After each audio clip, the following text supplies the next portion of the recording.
Hello and welcome to the Books Crypto Club weekly catch-up on Zoom. It is Sunday the 3rd of July 2022 and as always we're going to be talking about whatever the audience wants to talk about. Some weeks it's crypto, some weeks blockchain, DLT, ICOs, STOs, TGEs, any of the three letters you can imagine. There's so much going on in this space. DeFi community with NFTs and so on. So let's see who's going to come and join us today. Bruce, welcome back. Hi Gary. Good to see you. Yeah, it's manic, moving forward at pace. Now well over 100,000 on the wait list, and we're on the third phase of the beta testing programs. We're about to onboard another 500 beta testers next week. That's pretty impressive. I'm just going to say hello to Mac, who's just joined us as well. Hey Mac.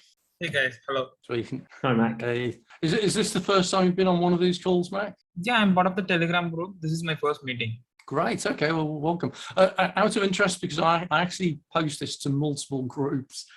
Which Telegram group are you in? I guess it's blockchain supply chain research group. Okay. Yep. Great. Okay. Because I run many groups. I do some on the supply chain. I do some on crypto, some on ICOs. I run multiple WhatsApp groups and meetup groups. So always when people come on and they say, "Oh yeah, I'm in your group," it's like, which one? So, welcome. Whereabouts are you based, Mac? I'm from India. Okay. A big place. Anywhere in particular in India? I am from Chennai. Yeah, I'm from Chennai, South India. What? So Chennai end, or is it Telangana? No. It's far south. It's Tamil Nadu. Where? Sorry? Tamil Nadu. Tamil Nadu. Yeah. Okay. So not that far from Chennai then. Yeah, probably like 100, 200. Yeah. Okay. What brings you along today then, Mac? What's your area of interest? I'm undergrad dropout, working on a couple of blockchain projects. So recently I got a colleague who said, let's work on supply chain.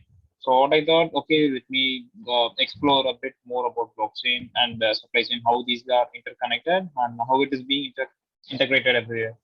And then I came across this group, so I thought, why not just join and also ask a lot of general questions that I had.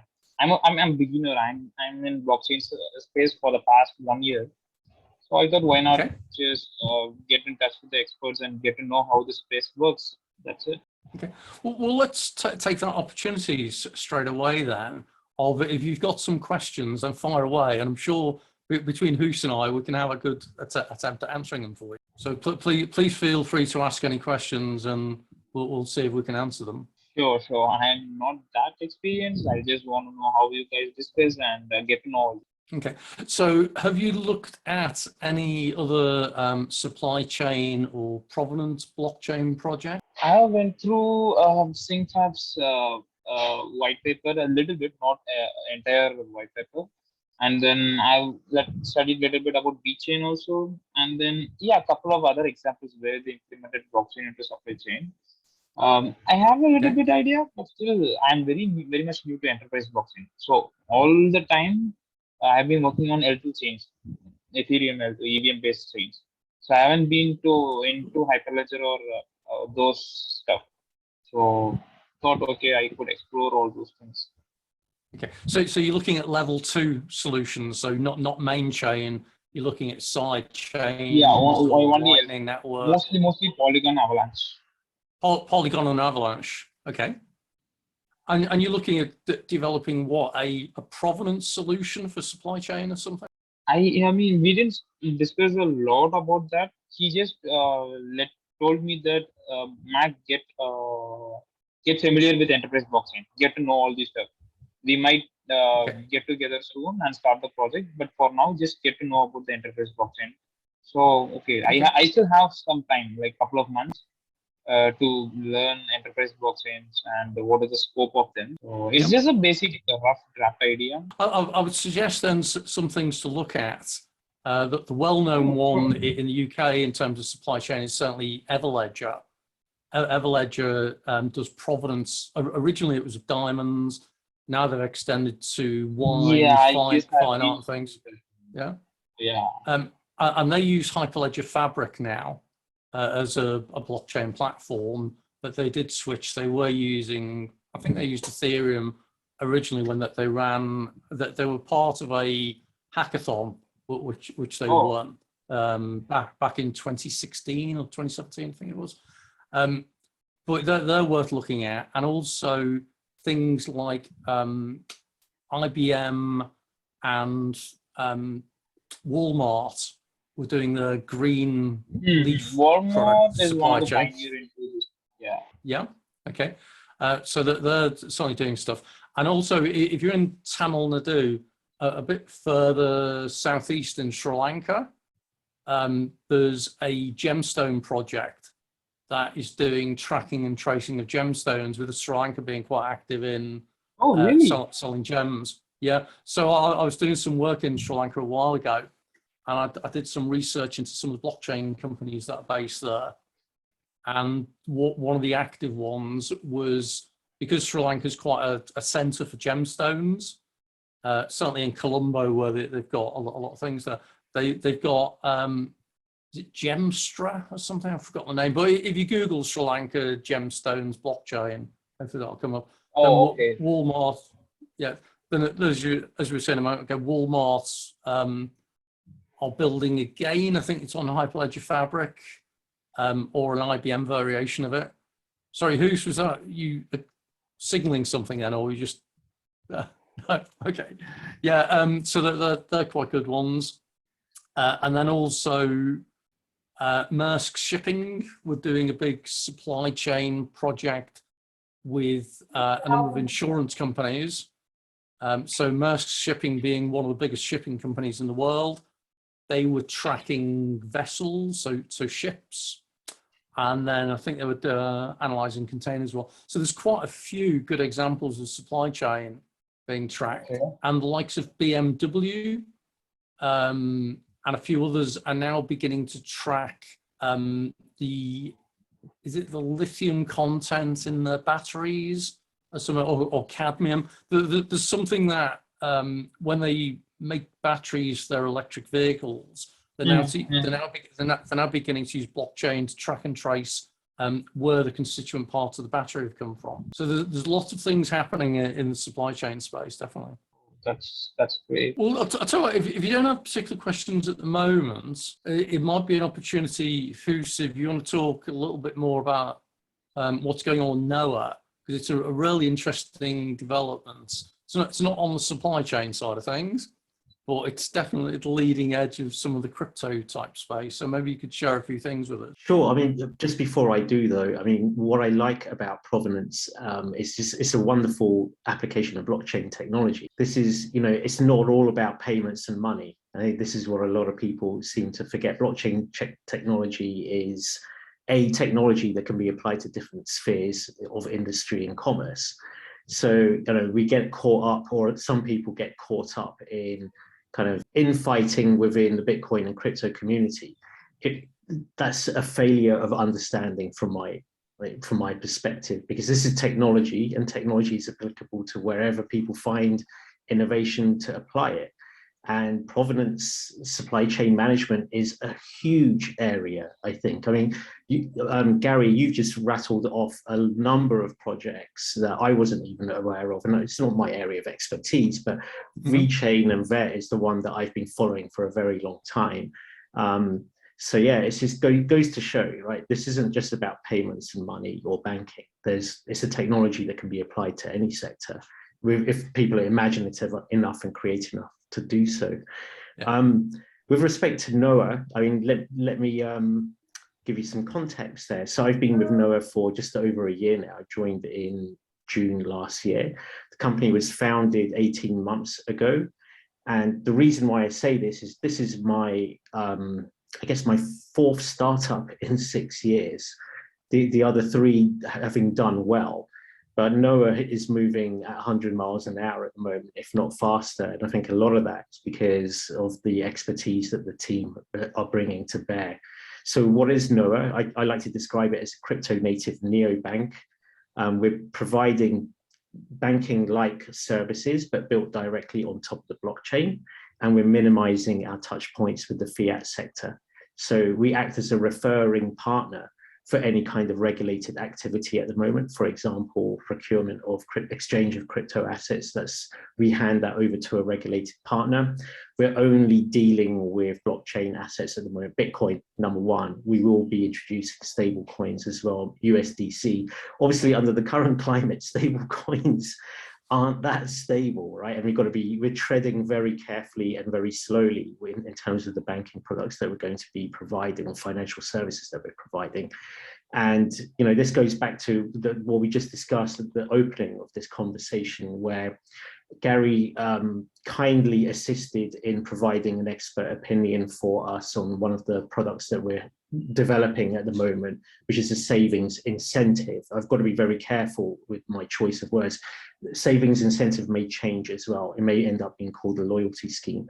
But what we're trying to do is find, again, imaginative and creative ways to safely provide some of the traditional financial services that are available today on top of the blockchain.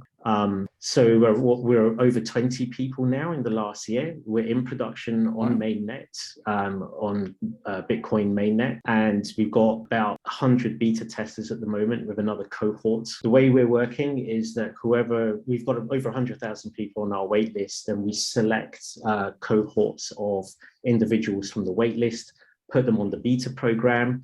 They help us refine our products, test them. And that's not just our products, it's also our customer operations, our financial operations, and our compliance as well. And we'll rinse and repeat this process probably until the end of the year, until we hit product fit for our current roadmap. In the meantime, we've already obtained a license as a crypto asset business in the EU, and that's just become massively more complicated than it was just a few months ago. And we're applying for our FCA MLR registration as well. But I know that's going to take 12 months. So we do want to provide custodial services. The reason for that is mostly to institutional customers. So being able to take custody of their crypto assets and do that in a regulated fashion. But in the meantime, we've developed a non-custodial wallet. And I'm more than happy to talk about what that means, because there's a spectrum of custody, and we have to be very clear about what we're talking about. It's easy for people to get confused. So I'm more than happy to go into custody.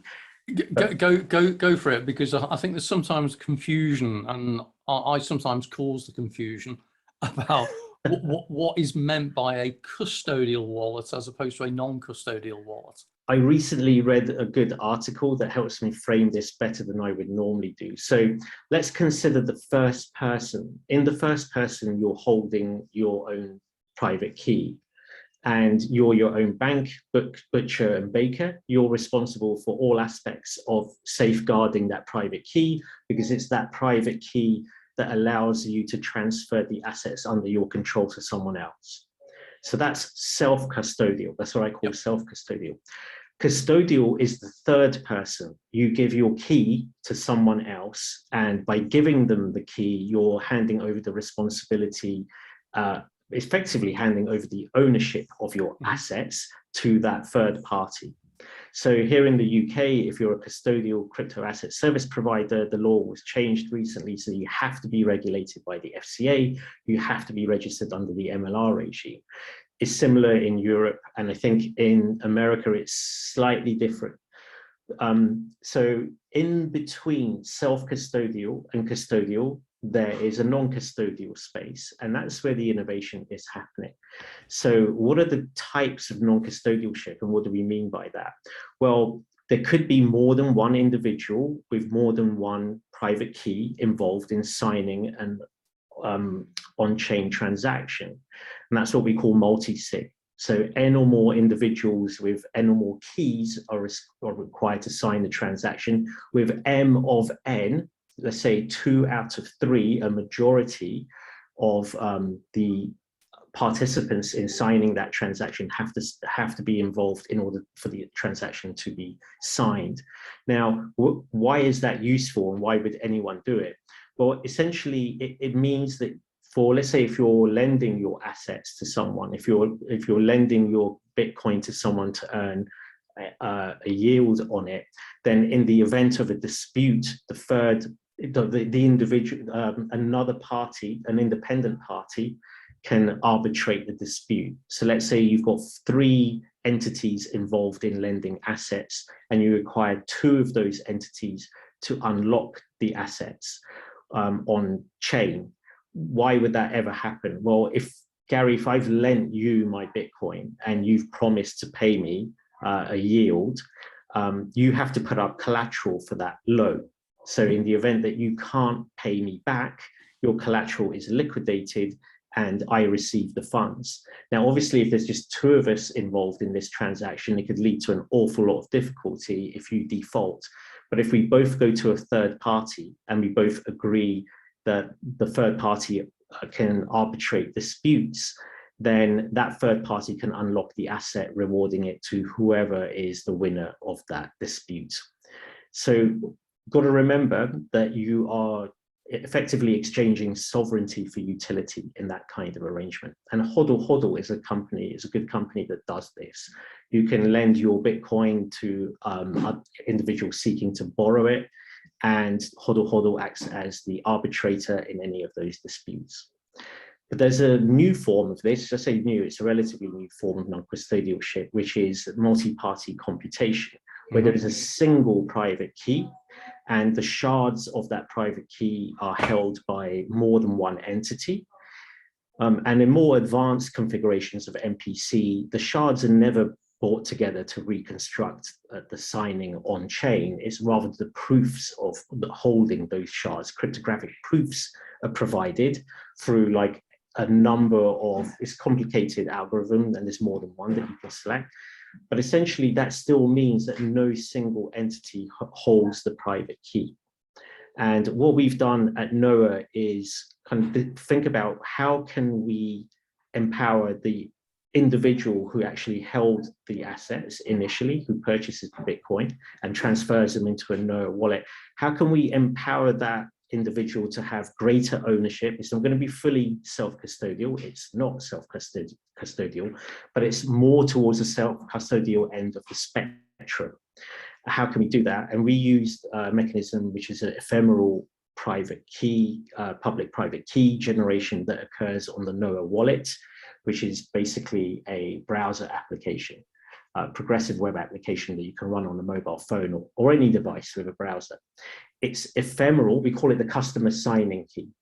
The customer signing key is ephemeral. We don't store it on your device. Now, there are non-custodial wallets that do store, let's say, it's not really a signing key. They actually store elements of the private key on your device. There are a number of wallets that do that. We decided we didn't want to do that. We wanted to make a simpler user experience.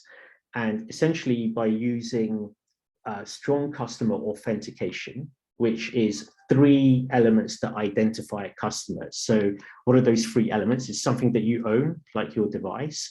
It's something that you know, a transaction PIN, like any kind of PIN number, is 6 digits for NOAA. And something that's intrinsic to you, so biometric. Mm-hmm. So when you log into the NOAA wallet, you're basically doing strong customer authentication. And then when you come to sign a transaction in a non-repudiable way to say, I'm going to authorize the transfer of my Bitcoin to another wallet, you have to provide a 6-digit PIN. And that's combined with our back end to create a customer signing key, which is then sent to 2 entities, not just to NOAA, but a third party. And that initiates what we call the setting MPC in motion. So there are a number of proofs held by shard holders. There's normally 3, but it can be more. And then if 2 of 3 agree that this is a valid transaction, non-repudiable from the customer, it's a fully automated process to do an on-chain signing. And that's our non-custodial solution. But there are others. I mean, this is an area of, this is where a lot of innovation is happening. And I think it's happening because people are recognizing that if you want mass adoption of Bitcoin, it's not going to be entirely self-custodial. We advise everyone to hold, understand self-custody, right? And there's plenty of good information on how you can secure your keys. But ultimately, adoption of Bitcoin is going to be through utility, and you're going to have to sacrifice some sovereignty for utility, but just do the right amount, sacrifice the right amount would be my advice. Don't leave everything in your Noah wallet or on an exchange. That's a terrible strategy. Just put what you need to use for that week, that day, that month, put that onto a non-custodial wallet, which makes it very easy to make payments and do your other financial services. Excellent. Well, it's a really good roundup on the whole Noah thing then. And it is something, as you say, I mean, I'm involved in a couple of projects around crypto custody at the moment, and looking at things like multi-factor authentication, or SCA, as you say, the whole three-piece thing, plus threshold signature schemes as well, which are beyond even what you were describing a moment ago, where you were saying of the K of N, that this is an ability to have weightings of individual signatures, which can be very powerful for things like segregation of duties in organizations. That's good. I see we've got JT's just joined us. Hey, JT. Hey, guys.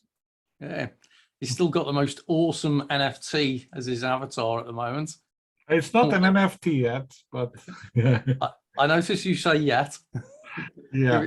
Give it time. Yeah, that's good. I talk about NFTs. I was going to join at the beginning, but then somebody sent me a new project, just launched, and I really love it. So I was minting a couple of NFTs. It's quite cool, really, really cool. And I promised myself I would stop buying, but this one it's quite enticing. These guys are producing they call it the Lost Riders Motorcycle Club, and I just love the NFTs. But what they are doing is phenomenal. They actually create custom bikes, and I mean, they are absolutely beautiful. And then they have the Bitcoin bike, and then they have the Ethereum bike. They are really, really cool bikes. How should I explain the bikes? It's not like Harley Davidson style, but it's not modern. It's kind of a retro, but with a little bit of a hint of Harley Davidson, and they actually make them all themselves. So these are images of bikes. So it's a bit like Bored Ape Yacht. No. Let me show you. This is a first for you guys. It just launched 2 hours ago. So okay, I haven't told anyone yet. None of the groups, nothing at all. So this is a first here, folks. Yeah, I mean, I just looked at this. I was going through it in the last couple of hours, and I was like, wow, I have to get in. And they're going to give a free bike as well. I mean, there's a lot of stuff these guys are going to do. I'm like, wow. Okay. I mean, have a look at it. It's very cool, man. Oh, here we go. The most dangerous place, Rotten Rat City. Yeah, it tells you all, right? That sounds different kind of thing. Yeah. So is it that they are creating images in some way then, and avatars and that? Yeah, I mean, absolutely. But I was just let me just get the images. Oh, I can't send the images here, right, of the bikes. Well, let's see what we can find on their. Is there anything on their websites? Because let me forward you. Let me forward you to you. I have you on WhatsApp, so maybe you can then share a couple of them. Well, it says gallery available soon. So yeah, I just sent you. Okay. I'll tell you what, while I'm doing that, tell me some more about how did you hear about this? It was one guy that I know, a French guy that I know for a while, yeah. And he told me, hey, I know this guy for 15 years. They decided to do this project. And I was like, wow, okay. And it just got me in because I just love the concept, I look at the roadmap, very, very interesting, Okay, well, let's see if I can. It's one of my, I'm a collector, yeah. So if I see stuff that is not about, oh, this is gonna go crazy. I think this is gonna go crazy, my personal opinion, yeah. Because there's fundamentals around this, it's a motorcycle club.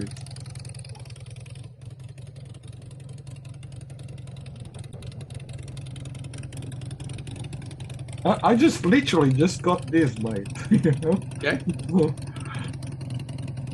By the way, it looks like they are made in Poland, these, yeah? Just show the other images. There's a Bitcoin bike already, isn't it? Can you, Okay. can you See, there's certainly that one. Sorry, it's probably going to blow people's headphones off at the moment. So I don't know if everyone caught the sound of that. can you show? The other ones are only images. Can you show quick? Oh, yeah. Okay, hang on. I'll just pull those up as well. There's a Bitcoin bike, an Ethereum bike. They already have it. I just thought this is cool, so I went and minted a couple of them. Yeah, that's the Bitcoin one. Oh, right, that looks rather nice, doesn't it? Yeah, I love it. Very good. Shiba. So, That's the Shiba bike. so they're actually building these as bikes.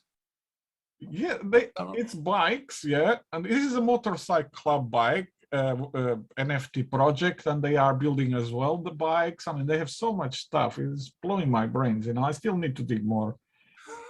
I'm going to ask him to actually introduce me the guys. I never call the guys. I'm really interested in this because I haven't seen anything like this before. You know, and this is what exciting about the new. I think the new series of NFTs and products is going to come are going to be like there's something exciting, not just some other monkey or something, you know.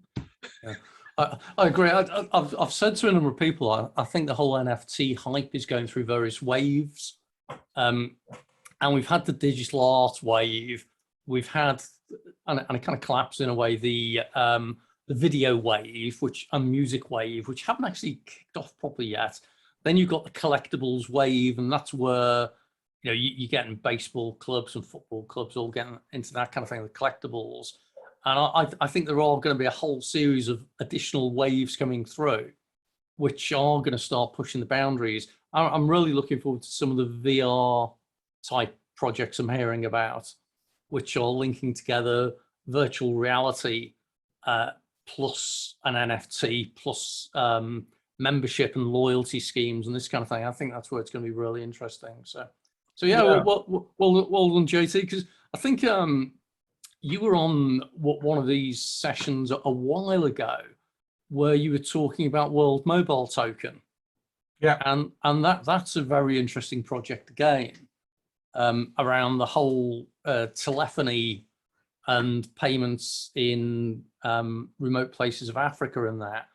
And I was quite impressed. I actually met up with somebody by sheer coincidence in the pub a few nights ago, who I didn't previously know, and he was introduced to me. I said, "Oh yeah, I'm into World Mobile Token." It's like, "Oh, okay, that's kind of interesting." Yeah, I've just come back from Tanzania, where they're launching their airships or whatever they're called at the moment. The so yeah, quite an interesting project. Yeah, I became their advisor back in, when was it? March last year, April, I can't remember, or maybe May last year. Okay. Because I really like what they were doing, so very interesting. But there's nothing to do with NFTs, that project. But yes, I mean, those are the ways that you're saying people are going to start to do other things that are cool, you know. Exactly. I think we're just on the beginning, and it's kind of a shame in a way. I don't know if anyone happened to watch, as I do. I watch really boring, dull stuff. I was watching the House of Commons Scientific and Technical Committee on their blockchain inquiry, where they must have had. You are so patient, mate. Well, yeah, you saw the comments I made, but they probably had two witnesses who were the most anti-blockchain people I've ever known. And you do need critics. You do need people who will call to account. You do need people who say this isn't developing and that. But it's just when one of them said, "I've not seen a single example of something in production."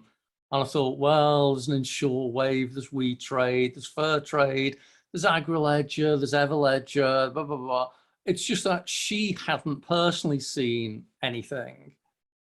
She was quite obnoxious, actually, you know, because it could, it's not their fault. That's who they are, yeah? They are totally anti-crypto, anti-blockchain or whatever, yeah?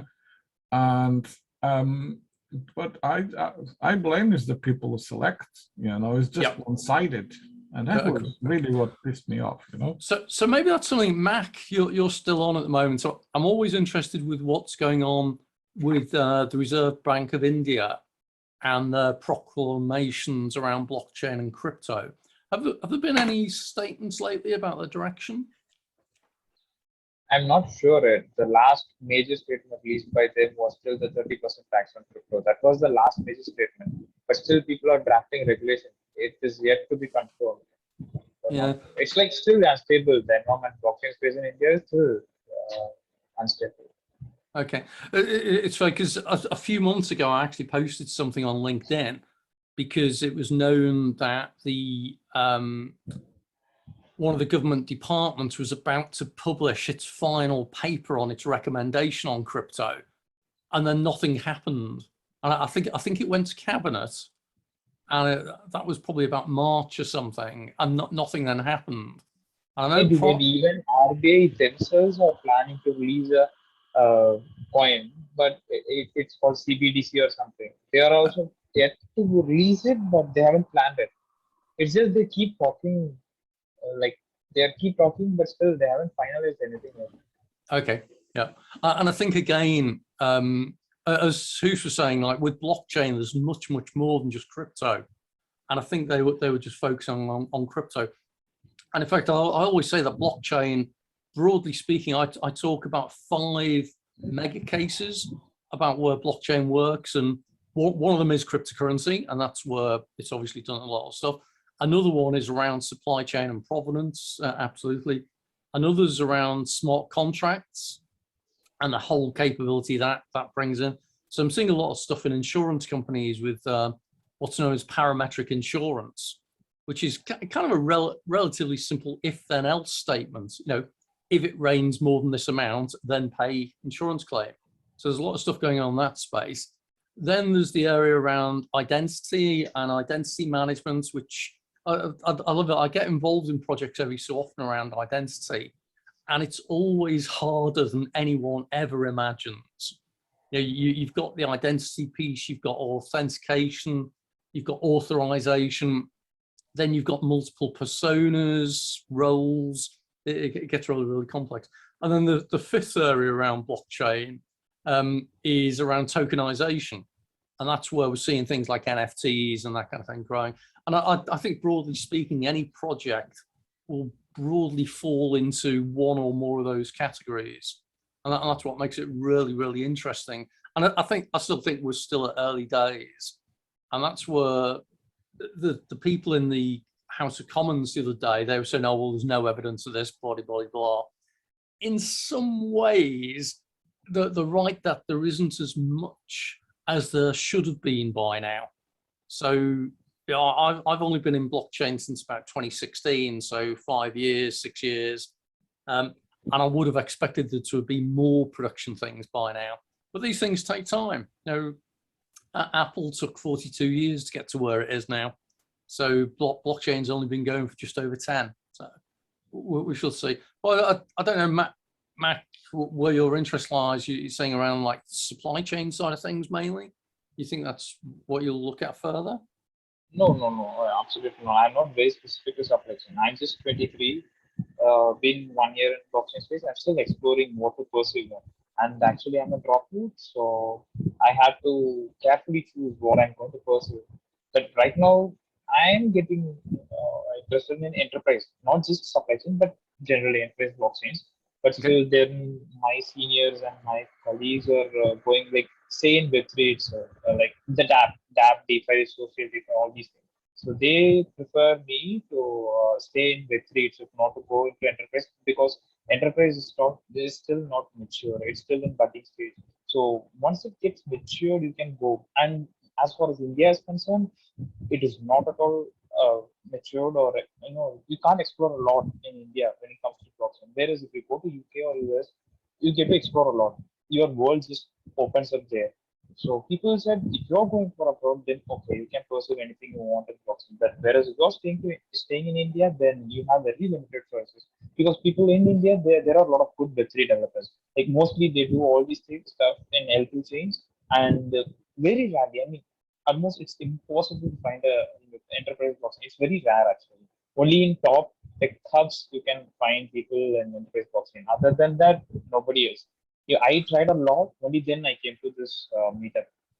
So I guess the ones that I know of is that there's certainly stuff out of IIT Mumbai. So the university there, that they're doing some things.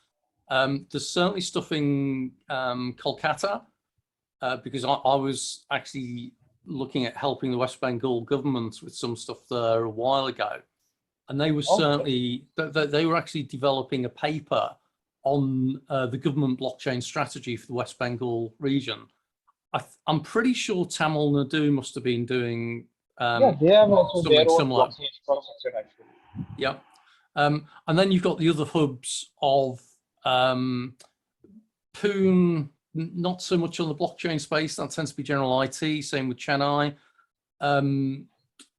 Nothing going on in Delhi. I think that's just all government type stuff that I know of. But more active in Bangalore, Mumbai, and Delhi, mostly when it comes to India. Bangalore, Delhi, and Mumbai. Yeah, I think you're right on that. And in fact, I know a few people who are involved in a few projects. So there's a project that kind of spun out of the UK that has been doing some remittance work in India called catchup. And can you spell it? CASHAA. So think of Cash AA. So they developed a wallet and the ability to do payments a while ago to serve the remittance service, so the repatriation of overseas Indian workers in, I think it was mainly in Mexico and various places. So they were doing a lot of the crypto type stuff, but they've got a team behind them, the name of which escapes me now, but it's I think it's a fairly sizable blockchain team. And then there was also, there's a guy who, I think he's in the UK this week, a guy called Ish Goel, who won a blockchain hackathon in the UK, and he went off and built something for Papua New Guinea, again around traceability and provenance type stuff. And he went out, his prize was to develop this solution in Papua New Guinea. So I think he went out there. He again, I've met up with him in Mumbai before now. So again, he may be India based. So what you could always do, Mac, is if you find me on LinkedIn, and you'll find me as Gary Nuttall, and you'll soon work out which is the one who's into blockchain, or even easier, Google Gary Nuttall blockchain, and I appear, I think 20 out of 23 of the first listed on Google. Check me out, and I'll happily put you in contact with a few people who are in that space. Although I tend to know people in North India rather than South India. So I know someone who's got a big IT company out of Kolkata as well, who's really good guy, Abhishek Runga, and he's been doing a lot of innovation around IT in India for many years. So I'll be happy to get in touch with me. And I can people, like, I've been freelancing for the past 10 months, and people mostly approach me for projects that are like mostly towards gaming and projects that are cloned mostly. So pancakes are cloned, or like mostly people come for me to get a clone of all these things. But whereas I really wanted to contribute to a project which adds value to the community instead of just generating revenue, like going for a NFT project which does not have any motive but to generate income. That's it. So I don't want to go into such a. I wanted to go, like, recently I tried to get into OpenEarth Foundation. So they were looking for DIDs, people who have a lot of knowledge in DIDs. But whereas I didn't get to know about DID, like only I got to know like 1 month ago from Gitcoin. So I'm just started working on DIDs. Yeah, I really need to get in touch with a lot of people. Okay, so the line was dropping out a little bit there, but you were mentioning, was it DIDs that you're working on? Decentralized IDs. Okay, right.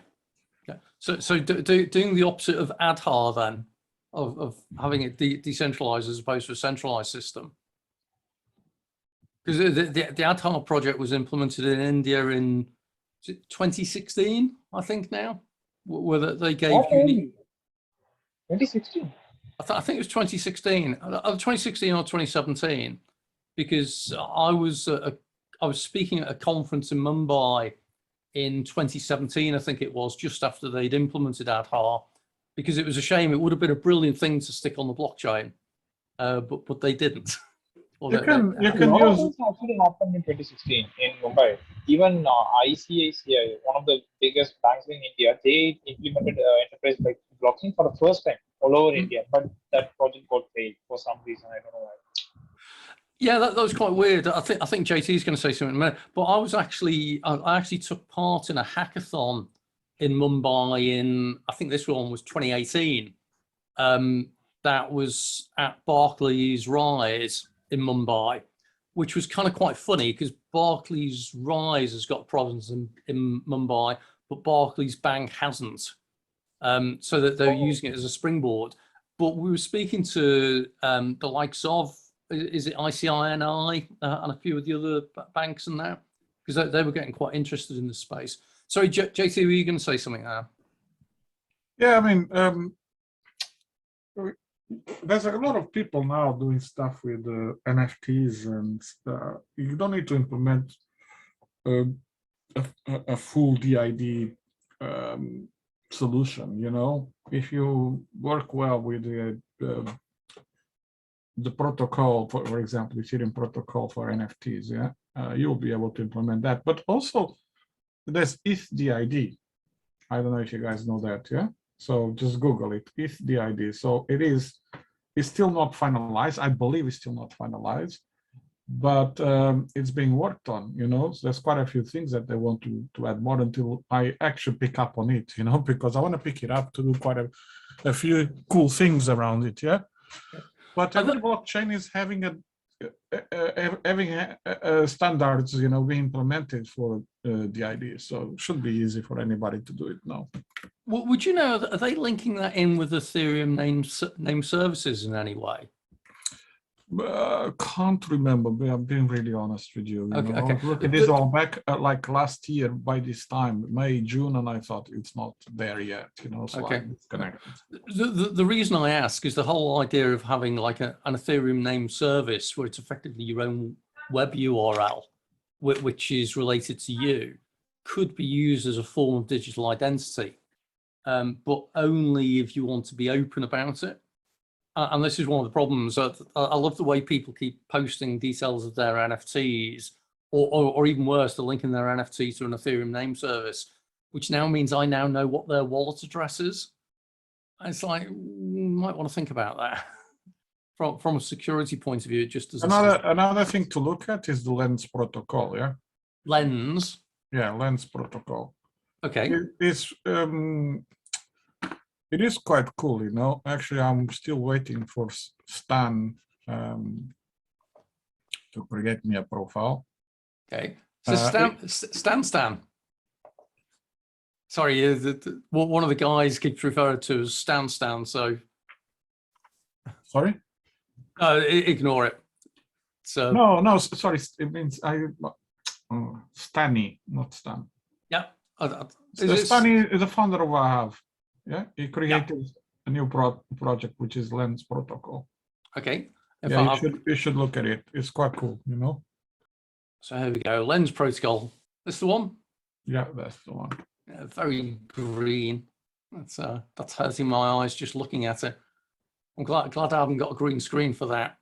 So I mean, Stani is one of the top guys that really gets crypto and DeFi, especially that, you know. So he's working on this for a while, you know. It's been quite voiced about that. So I sent him a WhatsApp message. I said, please create me a profile, because I don't think you just can do it yet. So okay, and they're running it on Polygon. Looks like at the moment. Yeah. Okay. Well, there you go then, folks. That's another one to check out of Lens. By the way, Kasha is also, I think they're running on Polygon. They created a partnership. I remember, because they're based in Dubai, Kasha, yeah? Yep. And I think they are on Polygon. Polygon is helping a lot of these projects to go to India, you know? It's a good thing, you know? Yeah, yeah. Well, certainly with all the companies who are leaving the UK, if they're not careful, then Yeah. Dubai and India are definitely good potential places to go to. Okay, Mac, while you're on and while we've got a couple of experts with Hoos and JT here, do you have any, even if they're really basic questions, feel free to ask. So the other one, who is he? May I get to know about him? Sorry, I didn't get that.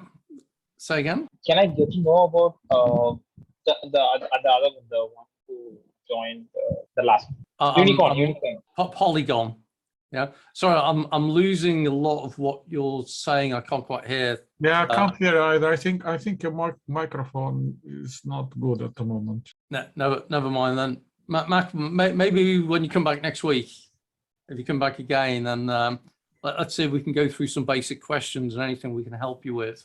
That'd be good. I just wanted to open up. We've got about 10 minutes left, and I'm just curious if anyone's got any thoughts or insights into either the blockchain or crypto space at the moment, without using the word crypto winter or phrase crypto winter, because I just get bored of that.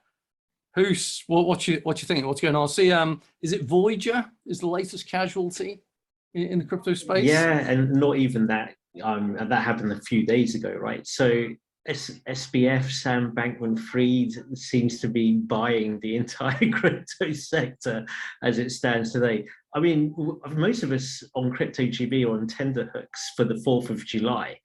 I've had a lot. I mean, I wonder if it's already just been priced in by now because there's been so much. The SEC decision?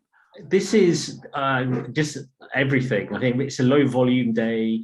There's a lot, we're expecting a lot of people that I've been talking to expect more liquidations, but Sam Bankman-Fried seems to have done the equivalent of the Fed put and come in and saved, in quotes, saved a lot of the crypto sector.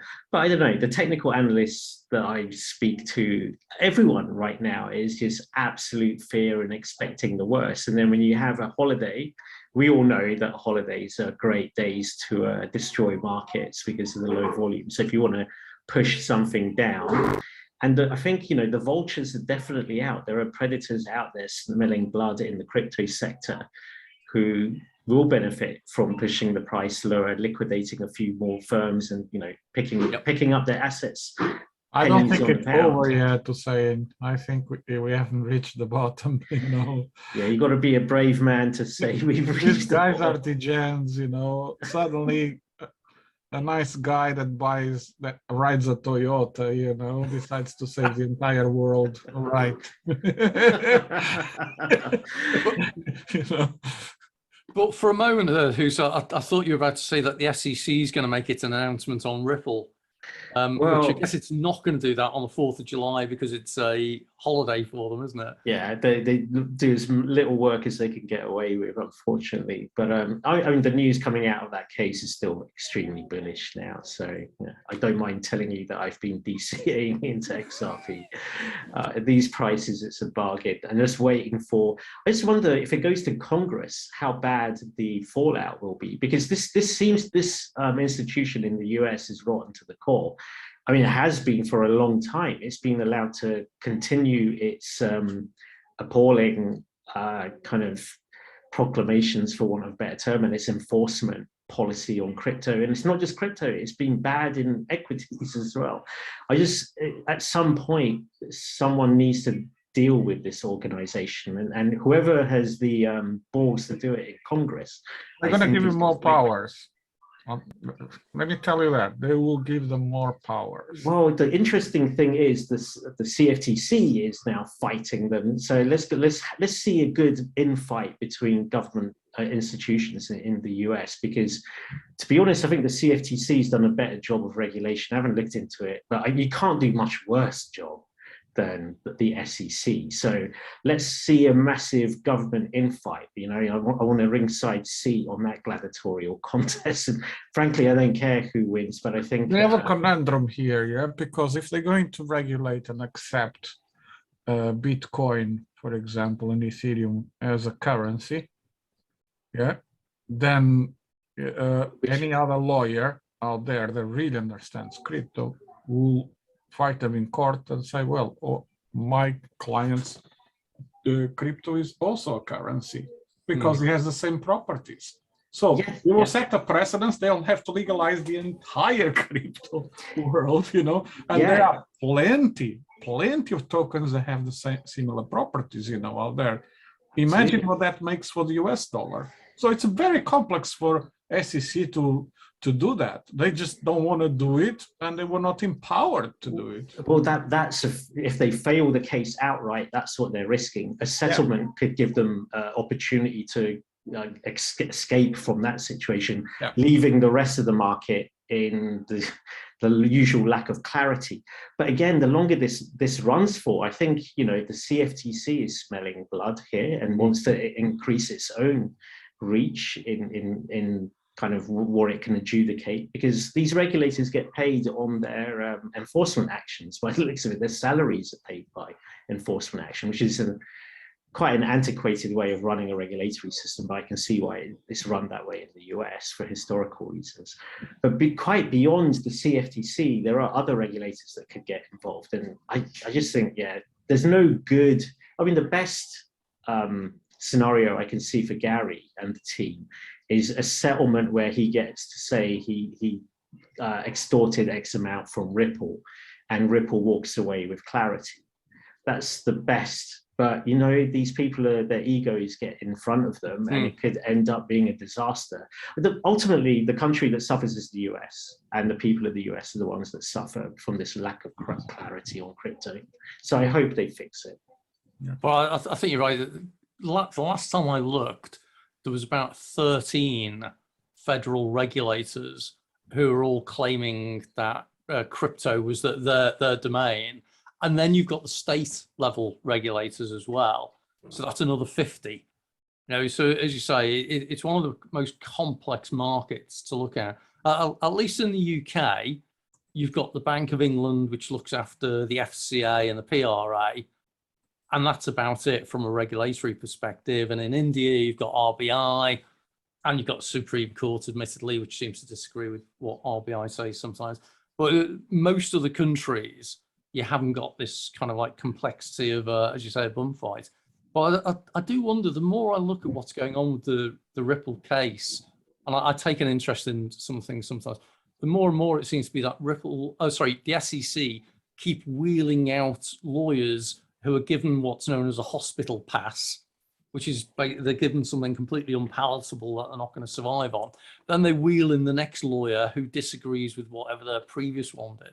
And I got a horrible feeling what's going to happen is that they're actually going to win, but they're going to win on very narrow grounds, and it'll be a token fine that Ripple is going to find easier to just pay the fine than it is to carry on progressing the case. And that means, you know, that we'll have some clarity, but not in the way we want. Yeah, well, if that happens, the next ones will be, it's very simple. It's going to be, what's it called? The XLM one? Oh, God. Stellar Lumen. Yeah, Stellar. Stellar. Yeah. Stellar will be the next one because it won't. Jed is a member of the deep state. He's been given Jed is the most deep state operative that is that I know. Yeah, you're probably right, but we will leave them no option because it was a clone. It was mainly a clone of XRP. Correct. And people come out and say, what's going on? You know, you did XRP and you don't do XLM, and that I don't think they will have any option. They will have. Look, but you're underestimating Jed, man, because look, come on, Mount Gox, one fraud, one dismantling situation after. He keeps moving to the next one. He's deep state. He's got a free pass, and he's probably got enough black man material on everyone to ensure that they'll never take him to court. You might be right. I just don't want to believe that. That's all. By the way, have you guys seen the Celsius price today? 91 cents. That's higher than I anticipated. God, if you had got right at the bottom, that meant like what, 50x or something? Bro, I thought gains at Celsius, aren't they liquidating? Was that the one where the Singapore government mandated that they liquidate? Yes, that was not the actual. They have no control of the crypto, yeah, but they have control of the what they own. But you know, I see this very simple. What's all that's going on is, you know, the funds from Wall Street came to crypto and they created the last pump, and they just doing what they do best, which is, you know, liquidating markets, everyone in the market, you know, and they're going to continue to do it while there is money to be made. So I don't think this is over, you know. Well, here's the chart of charts at the moment, which everyone's taking an interest in, I guess, which is Bitcoin, because that's the one that still has a big influence on things. And it's interesting how that's still going down a little bit, isn't it? Of course. Yeah, I don't think it's over yet. You know, I think it might reach 13, 14, between 13 and 15, you know. That's my personal view. No advice, of course. And the consensus I'm getting off of the groups, they're talking 11, and some of them are even harsher and are talking about 8. Actually, I doubt that. Yeah, we should say. Anyway, this isn't just before we close, just something very quickly to you guys. There was another hack, Crema Finance. Yeah, I don't know if you guys heard. So they stopped. It was quite interesting because they stopped really everything, but they create a transaction, and it has a text that was sent to in that transaction that says to the hacker, "We'll give you 800K. You know, if you return the funds. If not, you know, law enforcement is going to go after you. You have 72 hours, you know," which is very interesting, you know. Actually, we need to finish, but the most interesting thing I've seen in the last couple of weeks is how, I think it's a law firm in the US, have actually used an NFT to serve notice on somebody. Yeah. And it's been legally accepted. And I think really? Yeah, and that could have quite a profound impact. So there's the homework for everyone to go and check on. I'll stick a link here. Folks, it's time to finish for the day. So thank you very much, JT and Hoos and Mac, for joining us. For anyone who's watching, hope you enjoyed it, and I'll do the YouTube bit of, don't forget to subscribe, click on the like, make comments, blah, blah, blah. Anyway, hope you all enjoyed it. Have a great day, be safe, and see you all again. Thanks, everyone. Cheers. Bye now. Bye.